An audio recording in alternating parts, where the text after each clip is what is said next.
तर या ठिकाणी बालकवी त्र्यंबक बापू ठोंबरे यांनी लिहिलेली श्रावण मास ही कविता आहे। श्रावण महिन्यामध्ये सगळीकडे वातावरण बघितल्यानंतर तुम्हाला दिसतंय की कसं सगळीकडे हिरवळ दाटलेली, कसा निसर्ग आहे, त्याचं वर्णन या ठिकाणी बालकवी त्र्यंबक बापूजी ठोंबरे यांनी केलेले आहे। आपण या कवितेला गाण्याचा प्रयत्न करूया। कशी चाल आहे ती? श्रावण मासी हर्ष मानसी हिरवळ दाटे सोहीकडे, क्षणात येते सरसर शिरवे सणात फिरुनी ऊन पळे।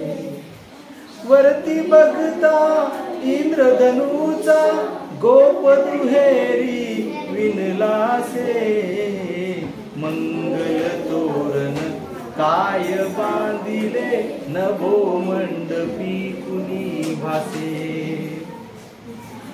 झालास सूर्यास्त वाटतो सांज आहा तो उघडे, तरु शिखरावर उंच घरावर पिवळे पिवळे ऊन पडे। उठती वरती जलंधरावरती अनंत संध्या राग पहा, सर्वन भावर होय रे किले सुंदरतेचे रूप महा।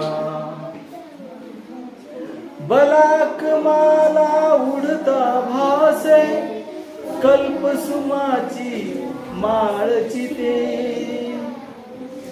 उतरून येती अवनीवरती ग्रह गोलची की एकमते। फडफड करुनी भिजले आपुले पंख पाकरे सावरती, सुंदर हरणी हिरव्या कुरणी निजबाळासह पाकडती। खिल्लारे ही चरती राणी गोप ही गाणी गात फिरे, मंजुळ पावा गायतयाचा श्रावण महिना एक सुरे। सुवर्ण चंपक फुलला विपिनी रम्य केवडा दरवळला, पारिजात ही बघता वामा रोषमणीचा मावळला। सुंदर परडी घेऊन हाती परोपकंठी शुद्धमती, सुंदर बाला या फुलमाला रम्य फुले पतरी कुडती।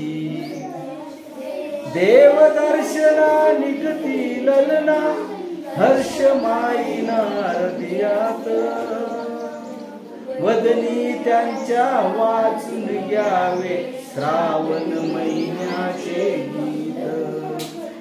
श्रावण मासी हर्ष मानसी हिरवळ दाटे सोहीकडे, क्षणात येते सरसर शिरवे क्षणात ऊन पडे। म्हणजे या ठिकाणी श्रावण महिन्यातील असलेलं जे वातावरण आहे त्या वातावरणाचं वर्णन या ठिकाणी केलेलं आहे।